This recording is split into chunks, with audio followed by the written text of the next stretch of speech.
নমস্কার বন্ধুরা, সম্পার রান্নাঘরে সবাইকে স্বাগত জানাই। আশা করি আপনারা সকলেই খুব ভালো আছেন। আজকে আপনাদের সাথে শেয়ার করতে চলেছি জিরা আলুর রেসিপি। এই জিরা আলু ভীষণই চটপটা আর মুখরোচক হয়, যে যখনই মুখরোচক কিছু একটু ঝাল ঝাল একটু চটপটা খাওয়ার ইচ্ছে হবে তখনই কিন্তু এই রেসিপিটা তৈরি করে নিতে পারবেন। বা যখন একটু শরীরটা খারাপ লাগছে, মুখে রুচি নেই, তখনও কিন্তু এই জিরা আলু তৈরি করে খেলে মুখে রুচি ফিরে আসবে। তাহলে আর কথা না বাড়িয়ে চলে যাচ্ছি মূল রেসিপিতে। এই জিরা আলু তৈরি করার জন্যে আমি প্রথমেই মাঝারি সাইজের 5 পিস আলু প্রেশার কুকারে আমি একটু হালকা সেদ্ধ করে নিয়েছি। এটা কিন্তু পুরো ফুল বয়েল করিনি, 60% আলুটা সেদ্ধ করা আছে।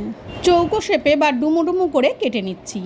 আর এই জিরা আলু তৈরির ক্ষেত্রে এইভাবে আলুগুলো কাটলেই কিন্তু দেখতে বেশি ভালো লাগে। তা আলুগুলো আমি খুব বেশি যে সেদ্ধ করিনি, এই কাটছি যে সেটা দেখে আপনারা বুঝতে পাচ্ছেন। আর এভাবেই কিন্তু সেদ্ধ করে আলুটা তৈরি করলে বেশি ভালো হবে, রান্নাটা করতে বেশি সুবিধা হবে। সবগুলো আলুই আমি কেটে নিয়েছি। এবারে চলে যাচ্ছে নেক্সট স্টেপে। গ্যাসে একটা কড়াই বসিয়ে তাতে দিয়ে দিলাম একটা শুকনো লঙ্কা আর 10-12টা এখানে গোলমরিচ দিয়ে দিয়েছি, 1 চামচ ধনে, গোটা ধনে আর 1 চামচ গোটা জিরে দিয়ে এবার এটাকে আমি ভালো মতন ভেজে নেব। গ্যাসের আঁচটাকে মিডিয়ামে রেখে মিনিট 2-3 এটাকে ভেজে নিতে হবে। আর যতক্ষণ না ভাজা মশলার একটা সুন্দর গন্ধ বেরোচ্ছে ততক্ষণই কিন্তু আমরা ভেজে নেব।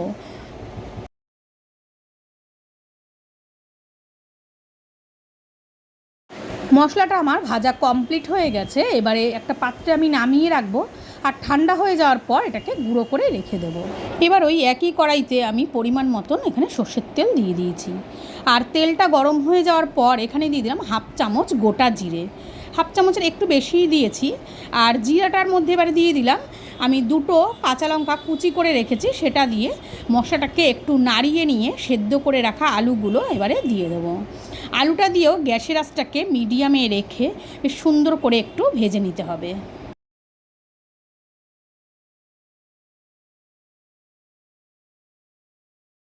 আলুটাকে 2-3 মিনিট ভালো মতন ভেজে নেওয়ার পর এর মধ্যে এবারে দিয়ে দেবো 1/2 চামচ নুন। নুনটা দিয়ে আবারও ভালো মতন আলুর সাথে মিশিয়ে নিয়ে তারপরে আবারও একটু কিন্তু ভেজে নেব। ভিডিওটা পুরো দেখার অনুরোধ রইল। আর ভালো লাগলে একটা লাইক দেবেন, শেয়ার করবেন। আর এরকমই নতুন নতুন ভিডিও পাওয়ার জন্য চ্যানেলটিকে সাবস্ক্রাইব করে আমার পাশে থাকবেন। অলরেডি যারা আমার চ্যানেলটা সাবস্ক্রাইব করে রেখেছেন তাদেরকে অসংখ্য ধন্যবাদ। গ্যাসের আঁচটাকে মিডিয়ামে রেখে 4-5 মিনিট আলুটাকে ভালো মতন ভেজে নিয়েছি। আর আলুর গায়ে একটা ক্রিপসি ভাবও চলে এসেছে। আমি 1-2টো আলু তুলে দেখাচ্ছি, একটু দেখলেই আপনারা বুঝতে পারবেন যে আলুর গায়ে যে একটা হালকা ক্রিপসি ভাব এসেছে। এই সময় এবার আমি দিয়ে দেবো 1/2 চামচ কাশ্মীরি লঙ্কার গুঁড়ো। এটা পুরোপুরি অপশনাল, এটা কালারের জন্যে আমি দিয়েছি, দেখতে তাহলে এই জিরা আলুটা ভালো লাগবে।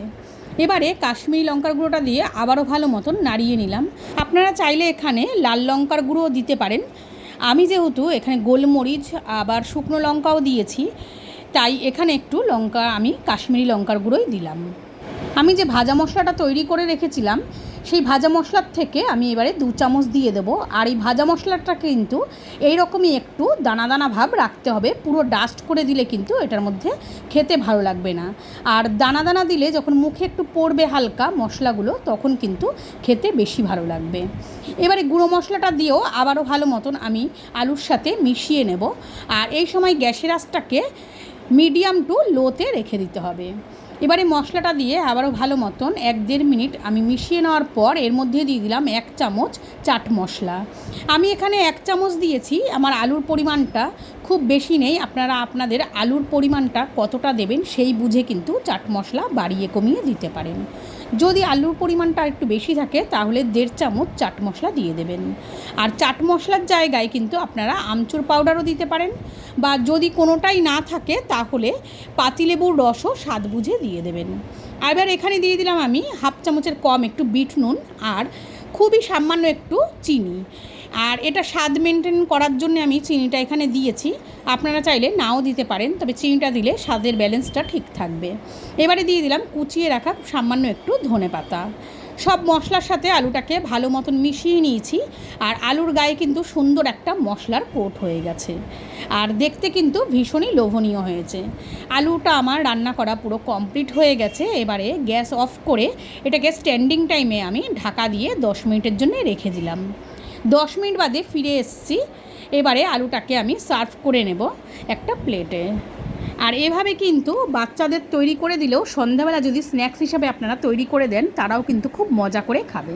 এই জিরা আলুর রেসিপিটা যদি আপনাদের ভালো লাগে, বাড়িতে অবশ্যই একবার ট্রাই করবেন। আর আমার রেসিপিটা কেমন লাগলো কমেন্ট করে অবশ্যই জানাবেন। প্লেটে সার্ভ করে নেওয়ার পর ওপর থেকে আমি একটু ধনেপাতা ছিটিয়ে দিয়েছি, এটা দেখার সৌন্দর্যের জন্যে। আর এভাবে যদি আপনারা বাচ্চাদের সন্ধ্যা স্ন্যাক্স হিসাবেও এই জিরা আলু তৈরি করে দেন, তারা কিন্তু আনন্দ করে খাবে। আর দেখতেই পেলেন যে খুব কম উপকরণে আর খুব কম সময়ে কিন্তু এটা তৈরি করে নেওয়া যায়। তাহলে আজকের মতো এটুকুই। সবাই ভালো থাকবেন, সুস্থ থাকবেন। খুব শিগগিরই নতুন একটা ভিডিও নিয়ে আবারও আপনাদের সামনে হাজির হয়ে যাব।